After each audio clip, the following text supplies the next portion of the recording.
অবিশ্বাস্য। নাহিদ আসিফের পদত্যাগ এক নতুন বিপ্লবের সূচনা। এই মুহূর্তে বাংলাদেশে ঘটে চলেছে এক অনবদ্য রাজনৈতিক উত্থান। আগামী 15 ফেব্রুয়ারির মধ্যে সরকারের শীর্ষ উপদেষ্টারা পদত্যাগ করতে যাচ্ছেন এবং এর মধ্যে আছেন তথ্য উপদেষ্টা নাহিদ ইসলাম ও যুব ও ক্রীড়া উপদেষ্টা আসিফ মাহমুদ। তবে এটাই শেষ নয়। জুন মাসে সরকারের আরেক উপদেষ্টা মাহফুজ আলমও পদত্যাগ করতে পারেন। এই পদত্যাগের মাধ্যমে ছাত্র জনতার নেতৃত্বে একটি নতুন রাজনৈতিক দল জন্ম নিতে চলেছে। আর সেই দলের আহ্বায়ক কমিটির সদস্য সচিব হচ্ছেন নাহিদ ইসলাম।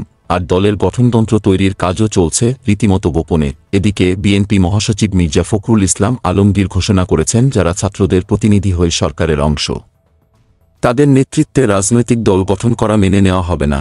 কিন্তু নাহিদ ইসলাম একেবারে সাফ জানিয়ে দিয়েছেন, যদি আমি রাজনৈতিক দলে যোগ দিই, আমি সরকার থেকে বের হয়ে যাব।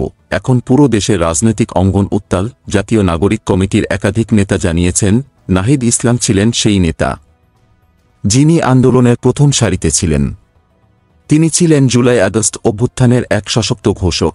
এমনকি তার জনপ্রিয়তা ছাত্র জনতার মধ্যে আকাশচুম্বী।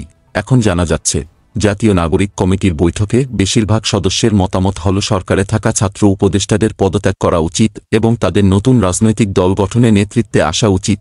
জাতীয় নাগরিক কমিটির যুগ্ম আহ্বায়ক আরিফুল ইসলাম আদিব বলেছেন, গণঅভ্যুত্থানের শহীদদের জন্য যারা নেতৃত্ব দিয়েছেন তাদের উচিত সরকার থেকে পদত্যাগ করে নতুন রাজনৈতিক উদ্যোগে নেতৃত্ব দেওয়া। আদিব আরও বলেছেন, কৃষক, শ্রমিক, ছাত্র জনতা অধীর আগ্রহে অপেক্ষা করছে তাদের জন্য, যারা ফ্যাসিস্টদের বিরুদ্ধে লড়াই করতে যাচ্ছে। তবে ছাত্র উপদেষ্টাদের পদত্যাগ নিয়ে এখনও সিদ্ধান্ত নেওয়া হয়নি। তবে জাতীয় নাগরিক কমিটির মুখপাত্র সামান্তা শারমিন বলেছেন, এ বিষয়ে চূড়ান্ত সিদ্ধান্ত নেওয়া হবে।